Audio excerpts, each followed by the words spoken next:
থাকবো আল্লাহর রাস্তায়। তুই কি হবি হেরা কহ, তুই যে কোনো একটা হইব, হাফেজ হইব নাহলে মাওলানা হইব, তুই কি হবি?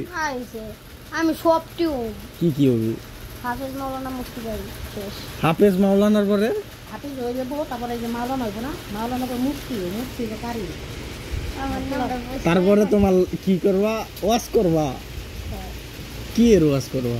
দয়া গো আমার ভাই খালি বিড়ি খাইতো, আমার ভাই আজকে কি কমু আর বিয়া করা লাগছে পরে পরে যে সোদা গেল ওয়াজে বাপ গ্যাস তো না কইতাছি তো কোন সময় আপনি বাবু না ये टाइम আমি বকতা ওই টাইমে না যে টাইমে আমি বকতা ওই টাইমে ওই যে নাম জানি কি সাইড আমি কলর দেবো কলর হবো হ্যাঁ বলগে যোগদান করুন বুঝেছেন।